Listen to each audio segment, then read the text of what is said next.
सब जल्दी जल्दी लाइव आइए और शेयर करिए। आप लोग लाइक करिए, शेयर करिए, सब लोग के पास शेयर कर दीजिए। जो भी इस बार बिहार बोर्ड 2022 देने वाले हैं सब लोगों के पास आप लोग शेयर करिए, क्योंकि 2022 बोर्ड एग्जाम में आने वाला क्वेश्चन बताया जा रहा है। और आज रियल नंबर का अंतिम क्लास है, रियल नंबर का अंतिम क्लास है। कल से बहुपद का क्लास चलेगा। सब लोग जल्दी जल्दी जुड़िए और शेयर करिए।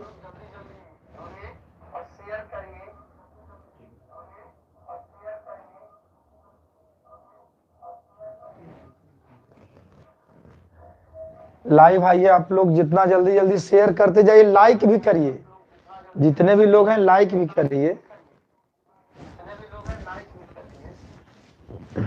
आज अंतिम क्लास है रियल नंबर का। आज रियल नंबर खत्म किया जाएगा, कल से बहुपद स्टार्ट किया जाएगा। 15 लेसन है, सभी लेसन को सिस्टमेटिक ढंग से सारा ऑब्जेक्टिव बताया जाएगा।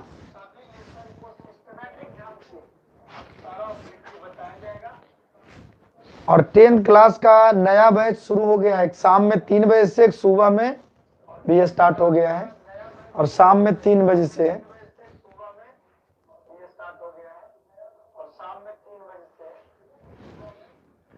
अब मैं सब लोग लाइव आ गए, कितने लोग जुड़े? अरे मात्र सब जुड़ो, जल्दी जल्दी जुड़िए बाबू और लाइक करिए, लाइक।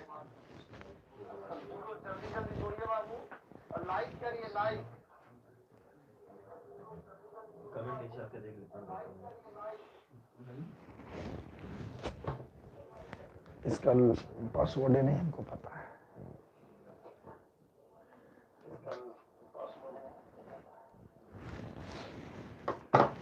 सब लोग जल्दी जल्दी जुड़िए,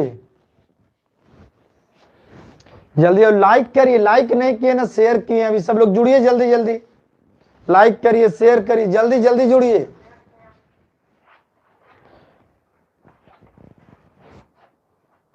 अभी सब लोग जुड़े हैं ये नहीं है, मात्र 37 लोग लाइव आए हैं। सब लोग जल्दी जल्दी जुड़िए और शेयर करिए। अब हम पढ़ा रहे हैं, क्वेश्चन पढ़ रहे हैं, ध्यान से देखिएगा आप लोग।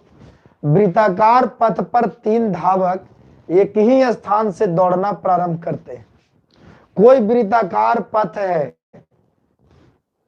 और वृत्ताकार पथ से 3 गो धावक, धावक समझते हैं ना, दौड़े वाला आदमी। वृत्ताकार पथ पर 3 गो आदमी के दौड़े वाला एक क्वेश्चन है। तो वृत्ताकार पथ पर 3 आदमी दौड़े, चाहे 2 आदमी दौड़े, चाहे 4 आदमी दौड़े, चाहे 10 आदमी दौड़े। जब वृत्ताकार पथ पर 3 धावक एक ही स्थान से दौड़ना प्रारंभ करते हैं, मान लो कि वृत्ताकार पथ हो गया और यहां से 3 आदमी एक ही स्थान से दौड़ना प्रारंभ करते हैं। अब तीनों को प्रस्थान बिंदु पुनः मिलने में कितना समय लगेगा सबका दिए हुए हैं। कि मान लो कि ए बी सी 3 गो व्यक्ति है और ए व्यक्ति को मान लो कि एक चक्कर लगाने में 3 घंटा लगता है। सेम दूरी दूसरा व्यक्ति को चक्कर लगाने में 4 घंटा लगता है। तीसरा व्यक्ति सी है, उसको एक चक्कर लगाने में 8 घंटा लगता है। मैंने दूरी सेम है। मान लिया जाए कि वृत्ताकार पथ की दूरी 1 किलोमीटर है। तो देखते होंगे ना, कोई आदमी कहीं दौड़ता है तो भाई कोई बहुत कम समय में दूरी तय कर लेता है, कोई अधिक समय लेता है, कोई उससे भी अधिक लेता है। तो कहता कि सब लोग तीनों मतलब आदमी, तीनों जो व्यक्ति यहां से दौड़ना शुरू किए, लेकिन एक को तो 3 घंटा में एक चक्कर लगा लिया, दूसरा व्यक्ति को बेचारा को 4 घंटा लगा और तीसरा व्यक्ति को 8 घंटा लगा। तो कहता है कि तीनों को प्रस्थान बिंदु पर पुनः मिलने में, तीनों को एक ही बिंदु पर पुनः मिलने में कितना समय लगेगा। तो आप सबको एलसीएम ले लीजिए, जो 3 4 8 है। अब इतना डिटेल नहीं करेंगे, क्यों एलसीएम, एलसीएम कब लिया जाता है, एचसीएफ कब लिया जाता है, इन चीजों को अभी हम डिस्कस नहीं कर सकते हैं, क्योंकि आपको इस चीजों को डिस्कस करेंगे तो एक ही क्वेश्चन में आपका 10 मिनट समय चला जाएगा। एलसीएम एचसीएफ के डिटेल पढ़ना है तो डिटेल समझो कि एलसीएम के खाली 2 घंटा की क्लास चलेगा। एलसीएम एचसीएफ क्या होता है, आपका दैनिक जीवन में एलसीएम एचसीएफ का क्या उपयोग है, जब इन सब बातों को समझिएगा ना, तब इसमें इंटरेस्ट बहुत बढ़ेगा। अभी तो हम लोग केवल बोर्ड एग्जाम की तैयारी के पर्पज से तो बस थोड़ा सा कॉन्सेप्ट देते हैं कि इस तरह के क्वेश्चन में आप ऐसे कर लीजिए। तो एक ही स्थान से 3 व्यक्ति दौड़ना प्रारंभ करता है। एक चक्कर लगाने में एक व्यक्ति व्यक्ति को 3 घंटा, दूसरे व्यक्ति को 4 घंटा, तीसरे व्यक्ति को 8 घंटा लगता है।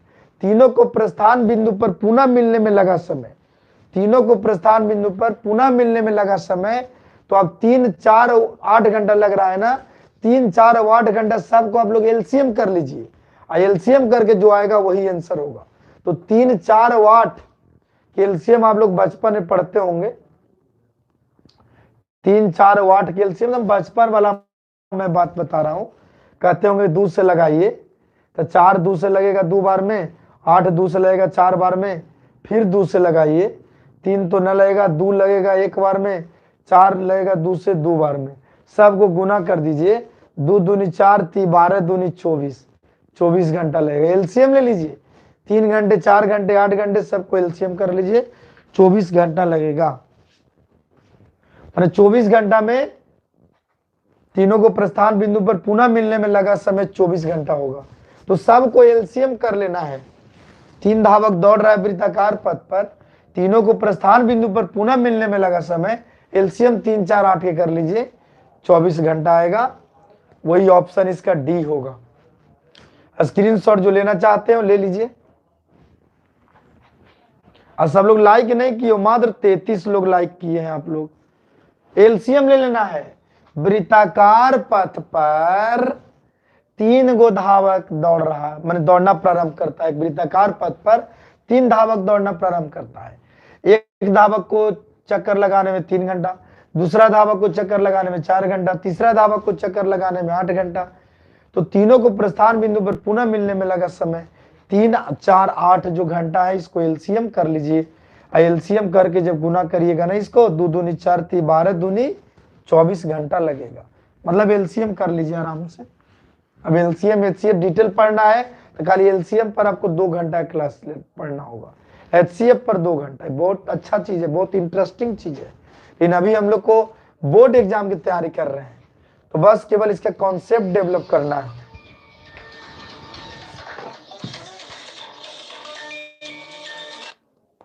हेलो, हाँ,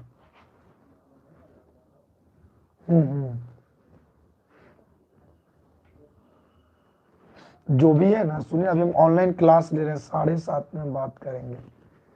अभी ऑनलाइन क्लास। चलिए अगला क्वेश्चन, बहुत बेहतरीन चीज बताने जा रहे हैं, देखिएगा आप लोग। इतना बेजोड़ चीज, सब लोग ध्यान से देखिए। माना कि P एक धनात्मक पूर्णांक है, माना कि P एक धनात्मक पूर्णांक है। बाबू जब P एक धनात्मक पूर्णांक है तो 2P क्या होगा? मानना कि P एक धनात्मक पूर्णांक है, ठीक ना, तो 2P क्या होगा भाई? अब यहां पर देखना कि P एक पूर्णांक है, मान लो कि P एक धनात्मक पूर्णांक है, 2P क्या होगा? सम पूर्णांक होगा। क्यों? क्योंकि 2 से डिवाइड जो हो जाता है ना बाबू, वो सम पूर्णांक, और जो 2 से डिवाइड नहीं होता है ना, वो होता है आपको विषम पूर्णांक। तो 2P हो जाएगा कौन पूर्णांक? सम पूर्णांक। क्यों? 2P इसीलिए सम पूर्णांक होगा कि 2P में जब 2 से डिवाइड करिएगा तो कट जाएगा। लेकिन 2P + 1 क्या होगा? 2P + 1 होगा विषम पूर्णांक, क्योंकि सम पूर्णांक में एक जोड़ने से विषम पूर्णांक होता है। अब क्योंकि भाग नहीं लगेगा 2 से, 2P + 1 में 2 से डिवाइड नहीं होगा, तो ये विषम पूर्णांक हो गया। मैं पूछना चाहता हूं 2P + 2 कौन पूर्णांक है? ये सम पूर्णांक है। क्यों? क्योंकि 2 से डिवाइड है। कैसे सर बोल देते हैं, देखते बोल रहे 2P + 2 सम पूर्णांक क्यों है भाई? क्योंकि 2 कॉमन हो जाएगा ना बाबू, 2P + 2 में 2 दो जगह है, 2 कॉमन हो जाएगा तो P + 1 बचेगा। 2 × P + 1, तो 2 से तो डिवाइड हो ही जाएगा। 2P + 3 क्या हो जाएगा? विषम पूर्णांक। 2P + 4 क्या हो जाएगा? सम पूर्णांक, क्योंकि 2 कॉमन हो जाएगा इसमें। लेकिन इसमें 2 कॉमन नहीं ना होगा, तो जिसमें 2 कॉमन हो रहा है ना, वो समझो कि 2 से डिवाइड होगा। जिसमें 2 कॉमन हो रहा है वो 2 से डिवाइड होगा, और जो 2 से डिवाइड होगा वो सम पूर्णांक। तो 2P + 4 एक सम पूर्णांक है। 2P + 5 क्या होगा? विषम पूर्णांक। 2P + 6 क्या होगा? सम पूर्णांक। उसी से हम एक क्वेश्चन पूछेंगे, एक हम ऑब्जेक्टिव लेंगे। अच्छा मान लो कि Q कोई धनात्मक पूर्णांक है, मान लिया कि q कोई धनात्मक पूर्णांक है, तो 2q क्या होगा बाबू, सम पूर्णांक, और 2q प्लस 1 क्या होगा, विषम पूर्णांक, चूंकि इसमें 2 से डिवाइड नहीं होगा, 2 कॉमन नहीं होगा, इससे 2 इसमें कॉमन नहीं होगा, तो 2 से डिवाइड नहीं होगा, तो विषम पूर्णांक। जो 2 से डिवाइड होता है, जो 2 से भागा लग जाता है, वो सम पूर्णांक, इवन इंटीजर्स, और जो 2 से डिवाइड नहीं होता है वो ऑड इंटीजर्स, विषम पूर्णांक। तो 2q एक कोई धनात्मक पूर्णांक है, कोई पॉजिटिव इंटीजर्स है, 2 एक धनात्मक पूर्णांक है, तो 2q बाबू सम पूर्णांक, क्योंकि 2q में तो 2 कॉमन है, ये है, और 2q प्लस 1 में 2 कॉमन नहीं ना होगा, तो विषम पूर्णांक। 2q प्लस 2 क्या होगा, सम पूर्णांक, लेकिन 2q प्लस 3 क्या हो जाएगा, विषम पूर्णांक। 2q प्लस 4 सम पूर्णांक, लेकिन 2q प्लस 5 विषम पूर्णांक। इससे एक हम ऑब्जेक्टिव आप लोग को बताने जा रहे हैं, सभी लोग ध्यान से देखेंगे।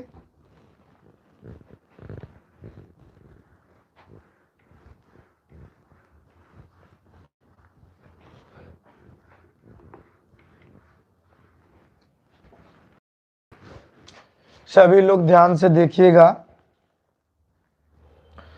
अब इस पे एक क्वेश्चन हम लिखने जा रहे हैं, सभी लोग ध्यान से, आप ही लोग से मैं पूछूंगा। आज का दूसरा ऑब्जेक्टिव कि धनात्मक विषम पूर्णांक, धनात्मक विषम पूर्णांक, धनात्मक विषम पूर्णांक निम्न में कौन होगा, निम्न में कौन होगा, धनात्मक विषम पूर्णांक निम्न में कौन होगा। 4 ऑप्शन है, पहला 2q, दूसरा ऑप्शन q, तीसरा ऑप्शन 2q प्लस 1, चौथा ऑप्शन 2q प्लस 2। आप लोग जरा बताइए, हम अभी इसके बारे में बता रहे थे, अब आप लोग जरा बताइए तो कौन सा ऑप्शन सही होगा।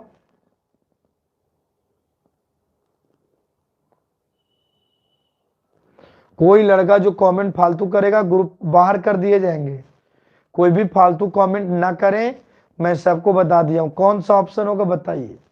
वाह, विषम पूर्णांक, धनात्मक विषम पूर्णांक, A option, B option, C option, D option, कौन सा ऑप्शन सही होगा।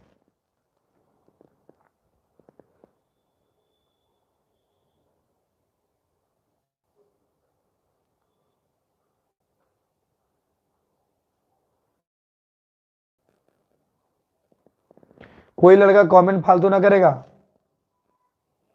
मुकेश कुमार जो है, कोई भी लड़का फालतू कमेंट ना करोगे ना तो बाहर कर दिए जाओगे। बोर्ड एग्जाम देना है, बस शांत रहिए।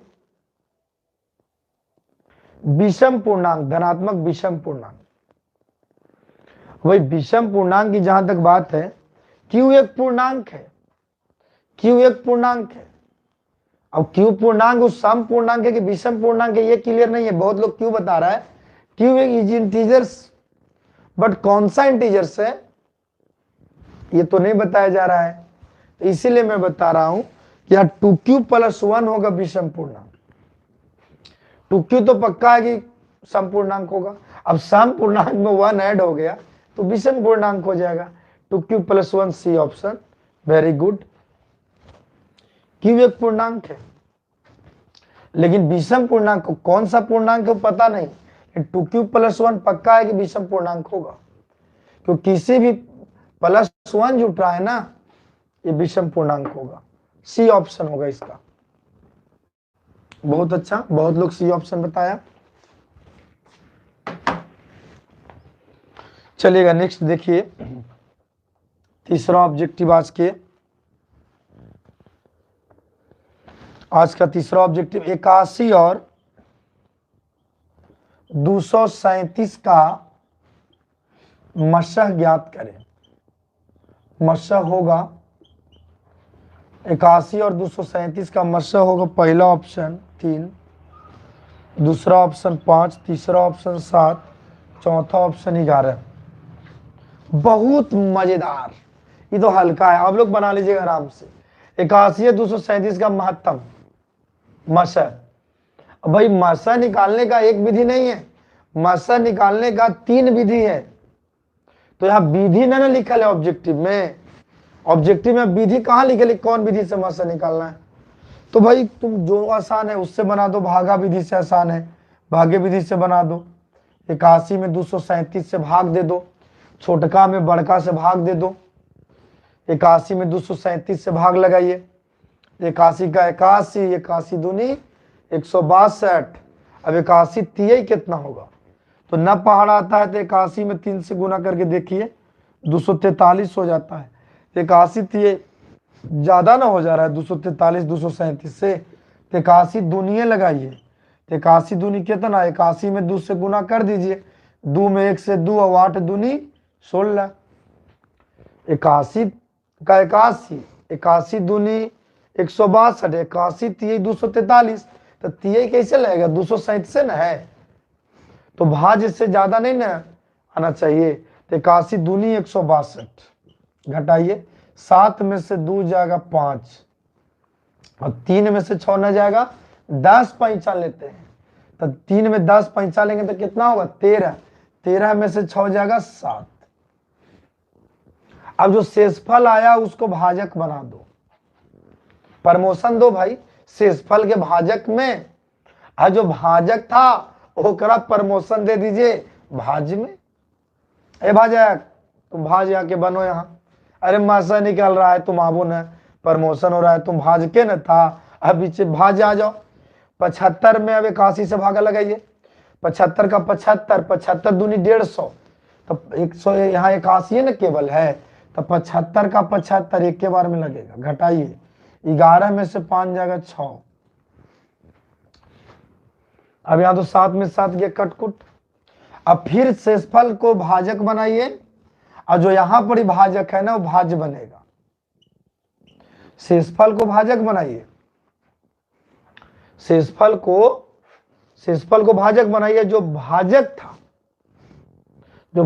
था उसको भाज में प्रमोशन दीजिए और लगाइए भागा, लगाइए कै बार में लगता है, तो लगाइएगा तो 6 का 6,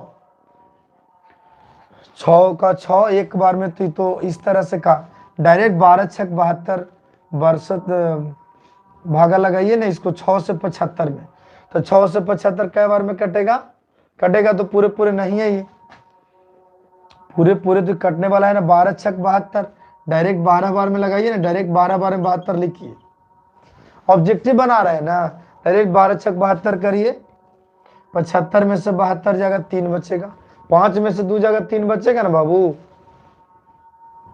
अब यहाँ पर फिर 3 जो शेषफल था उसका भाजक बनाइए, और जो भाजक था उसको भाज बनाइए।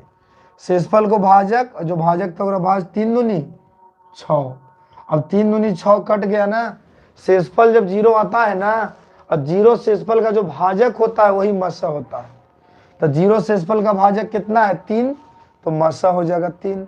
जब शेषफल 0 आ जाए ओकर भाजक मसा, भाजक तो यहाँ वहां भाज के है, 0 शेषफल वाला भाजक, तो 0 शेषफल वाला भाजक 3 है, तो मसा 3, जिसका शेषफल 0 आ जाएगा उसका भाजक ही मसा होता है।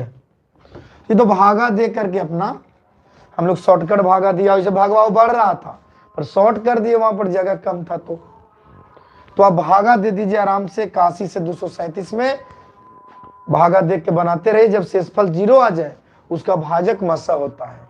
81 और 237 का मसा 3 होगा, महत्तम 3 होगा। चलिए अगला क्वेश्चन है, तो मिटा देते हैं।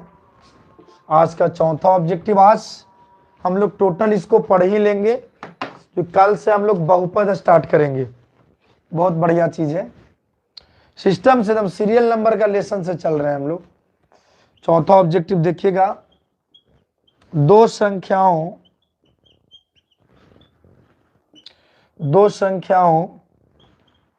100 और 190, दो संख्याओं 100 और 190 के मसह एवं लसह का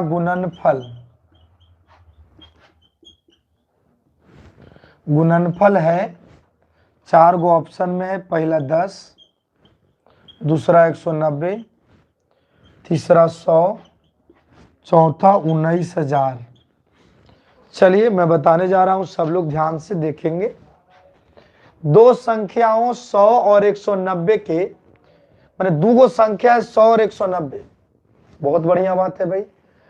मसा और लसा का गुणनफल तो आप पढ़े होंगे, हम बताए थे आप लोग को कि मसा और लसा के जब गुणनफल कोई पूछे ना, तो मसा गुने लसा के जो गुणनफल होता है वो दो संख्याओं के गुणनफल के बराबर होता है। मसा गुने लसा बराबर दो संख्याओं का गुणनफल। मसा और लसा का गुणनफल क्या होता है? दो संख्याओं का गुणनफल। मसा गुने लसा बराबर दो संख्याओं का गुणनफल। दो संख्याओं 100 और 190 के, दो संख्या है 100 और 190, मसा एवं लसा का गुणनफल क्या होगा? तो मसा और लसा के गुणनफल बराबर क्या सूत्र होता है? दो संख्याओं का गुणनफल। तो दोनों संख्या कौन कौन है? 100 और 190 है, तो 100 में गुना कर दीजिए 190 से। दो संख्याओं 100 और 190 के मसा एवं लसा का गुणनफल बताइए। तो दो संख्या 100 और 190 के मसा और एवं लसा का गुणनफल, तो मसा एवं लसा के गुणनफल बराबर दो संख्याओं का गुणनफल होता है। तो मसा और लसा के गुणनफल पूछ रहा था हमसे, देखिए ना, मसा एवं लसा का गुणनफल, तो भाई मसा गुने लसा बराबर दो संख्याओं का गुणनफल। तब मसा और लसा के गुणनफल बताइए, तो दो संख्या के गुना करके आवेगा उतने ना होगा। तो दो संख्या देले है 100 और 190, तो 100 में 190 से गुना कर दीजिए जो दोनों संख्या देले से। तो 100 में 190 से गुना करना है ना, तो 19 पर कई जीरो बैठेगा? एक पर 9, 19वां पर एक जीरो तो बेचारा पर है ये है, और दो गो जीरो यहां से आ जाएगा। तो 100 में 190 से गुना करिएगा तो 19,000 आ गया। अरे 19 पर एगो जीरो तो है ये था बाबू, और 100 में दो गो जीरो है तो दो गो जीरो या बैठेगा ना, तो 19,000 हो जाएगा डी ऑप्शन। कौन सा ऑप्शन होगा? D option. सब लोग जल्दी जल्दी जुड़िए, लाइक करिए भी, शेयर करते रहिए सब लोग। नेक्स्ट क्वेश्चन अगला, क्योंकि आज अंतिम क्लास रखे हैं हम, सब लोग ध्यान से देखिएगा। अब मैं मिटाने जा रहा हूं, लेकिन आज हम खत्म कर ही देंगे। आज आप लोग का खत्म किया जाएगा किसी भी हालत में, 5 मिनट 10 मिनट लेटे चले, लेकिन आज रियल नंबर खत्म। चलिए, परिमेय संख्या के दशमलव प्रसार दो तरह के होता है, एक शांत दशमलव प्रसार, एक अशांत दशमलव प्रसार। तो बाबू दशमलव प्रसार देख लीजिए एक मिनट ध्यान से। दशमलव प्रसार जो होता है ना परिमेय संख्या का, मैं परिमेय संख्या की बात कर रहा हूं, परिमेय का, परिमेय संख्या का संख्या लिखने का जगह न मिला। परिमेय संख्या का दशमलव प्रसार जो होता है ना, एक दो तरह के होता है, शांत दशमलव प्रसार और अशांत दशमलव प्रसार। परिमेय संख्या का दशमलव प्रसार दो तरह के होता है, शांत दशमलव प्रसार और अशांत दशमलव प्रसार। शांत दशमलव प्रसार कैसे पहचानेंगे कोई भी परिमेय संख्या को देख करके? तो p बटा 2 के पावर n, जहां n कोई पूर्णांक है, एक मिनट, p बटा 2 के पावर n या p बटा 5 के पावर m या p बटा 2 के पावर n इंटू 5 के पावर m। यदि इस रूप में परिमेय संख्या रहता है, यदि आपका परिमेय संख्या पढ़े होंगे, सब पढ़ावल चीज है, यदि इस तीनों में कोई एक रूप में रहता है यदि परिमेय संख्या, तब ये उस शांत दशमलव पर, तब ये परिमेय संख्या का दशमलव प्रसार शांत होगा। लेकिन यदि इस रूप में नहीं आता है, इस रूप में ना आता है, जिसे मान लो कि रहता है p बटे 3 के पावर n, तो समझो कि अशांत है, अशांत दशमलव प्रसार।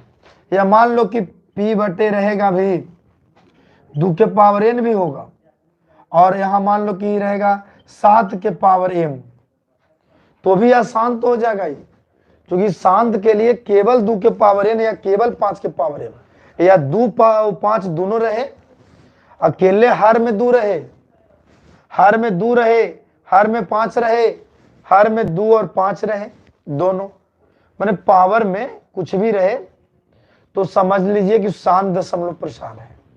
और नहीं तो फिर वो यदि इस फॉर्म में नहीं रह करके कि इससे अलग फॉर्म में रहेगा तो फिर अशांत दशमलव प्रसार होगा। तो बस हम लोग केवल ऑब्जेक्टिव आज खत्म करना है, तो बस उसी पॉइंट पे फोकस करना है। तो चलिए इस बार हम अब ऑब्जेक्टिव लेंगे 2-3, इस पे भी एक ऑब्जेक्टिव आते हैं एग्जाम में।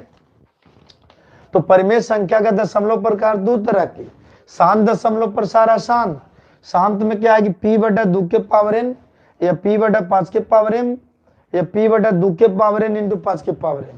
तीनों में कोई एक रूप में, माने हर में 2 5 रहना चाहिए गुणनखंड। हर का गुणनखंड यानी q का मान, परिमेय संख्या तो p/q के रूप में होता है बाबू, तो q का जो गुणनखंड रहे ना, अगर में केवल 2 रहे या केवल 5 रहे, q के गुणनखंड करने पर, हर के गुणनखंड करने पर केवल 2 या केवल 5 आता है, चाहे 2 या 5 आता है, तब ये उस परिमेय संख्या का दशमलव प्रसार शांत होगा।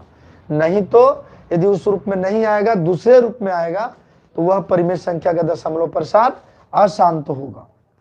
तो हम लोग बस थोड़ा सा शॉर्ट इस पे हम लोग को ऑब्जेक्टिव पढ़ना है। तो देखिएगा बहुत बढ़िया एक क्वेश्चन इस पे आता है, तो आप लोग देखिएगा 5वां ऑब्जेक्टिव या 6ठा जो भी होगा, किस परिमेय संख्या का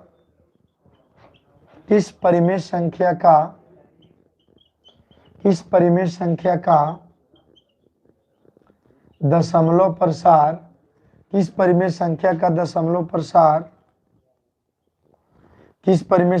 दशमलव प्रसार शांत होगा। किस परिमेय संख्या का दशमलव प्रसार शांत होगा?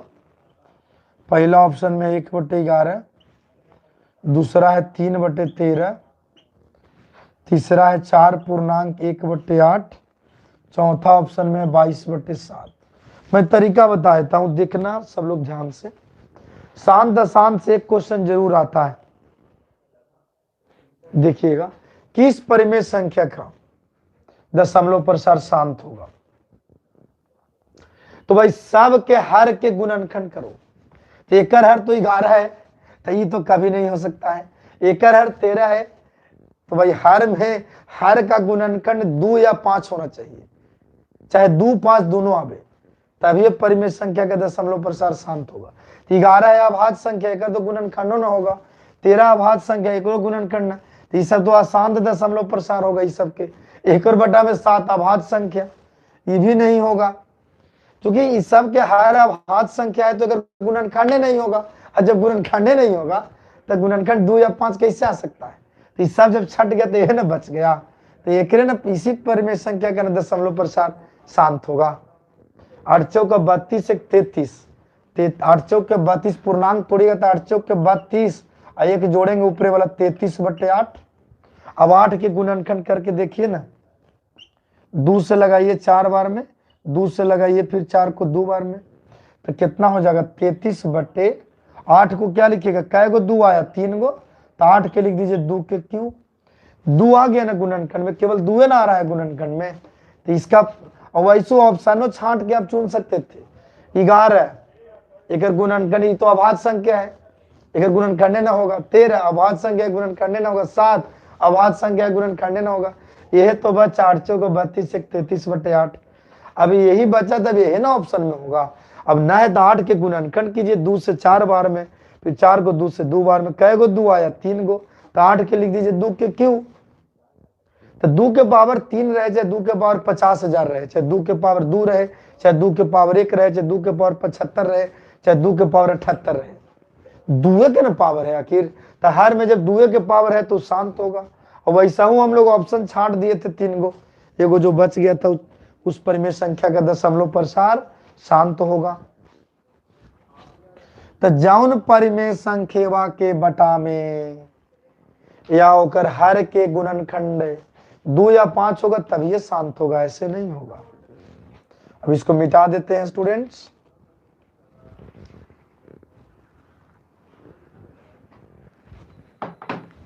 देखिएगा नेक्स्ट में अगला छठा ऑब्जेक्टिव या 7वां जयमा नंबर रहे, किस परिमेय संख्या का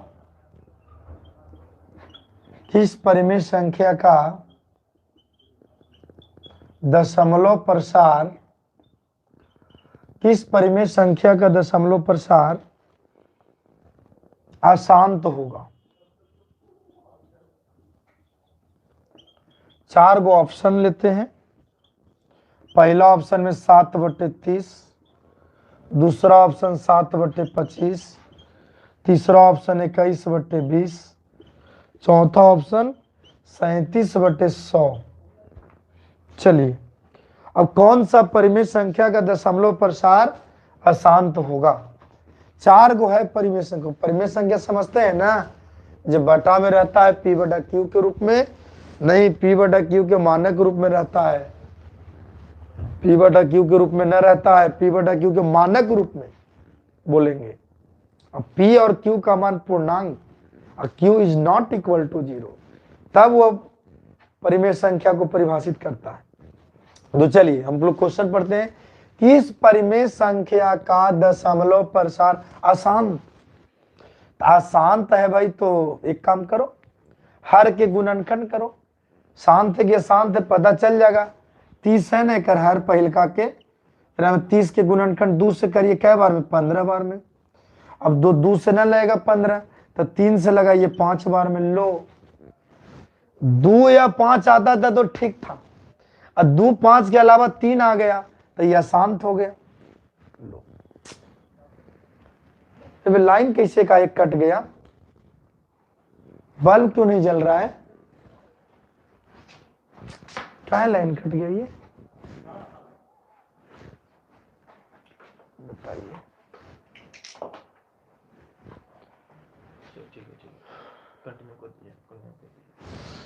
अभी पता ना कैसे बल्ब बंद हो गया था जलना। तो देखिएगा, गुणनखंड करना है हर को, तो 30 के गुणनखंड किए ना 2 से 15 बार में, 3 से 5 बार में, 3 आ गया, ये आ गया आदमी 3। 2 या 5 रहता गुणनखंड में तब तो शांत होता। 2 5 के अलावा कोई नहीं होना चाहिए, 2 रहेगा। हर के गुणनखंड करने पर, डिनोमिनेटर के फैक्टर करने पे 2 या 5 आ रहा है फैक्टर, तब बहुत बढ़िया, तब तो शांत है। लेकिन जब 3 गो आ गया, 2 5 के अलावा 3 आ गया, तो समझ गए उसी समय शांत। अब सबके चेक कर सकते हैं, सबके का पहलके में पकड़ा गया 25 के, 5 से लगेगा 5 बार में, 20 के भी यहाँ मैंने 2 या 5 ये सब शांत है दशमलव प्रसार। देखिए बाबू, कौन परिमेय संख्या के दशमलव प्रसार शांत होगा और के कर अशांत होगा? बिना भागा दिए हुए यदि हमको बताना रहेगा, जल्दी सुन तो क्या करिएगा, अब भागा दे चलिएगा सबके। हारवा के, बटवा के, हरवा के गुणनखंड करेंगे तो 2 या 5 से हो जाएगा गुणनखंड, तो ठीक है। हाँ 2 5 के अलावा कोई और राक्षस आ जाता है, कोई अदर दूसरा कोई अंक आ जाता है 2 5 के अलावा, तो उस परिमेय संख्या का दशमलव प्रसार अशांत होगा। 30 को जब हम गुणनखंड कर रहे थे तो 2 से लगाए 15 बार में लग गया भागा। अब 15 को 3 से लग ही नहीं रहा है, तो 2 से लग ही नहीं रहा है, तो 3 से लगाए 5 बार में, 3 से लगाना पड़ा। इससे स्पष्ट हो गया कि 2 5 के अलावा 3 भी गुणनखंड हो रहा है हर के, तो इसीलिए 7/30 का दशमलव प्रसार अशांत होगा। बाकी किसी भी हर के गुणनखंड करिएगा ना, सब का दशमलव प्रसार शांत होगा। 2 या 5 से गुणनखंड होता है ना हर के, तब शांत होता है। लेकिन 2 5 के अलावा कोई दूसरा नंबर से गुणनखंड होता है, तब उसका दशमलव प्रसार अशांत होगा। तो ये रियल नंबर का बस इतना ही क्लास था, लेकिन और थोड़ा सा इसमें हम बताएंगे।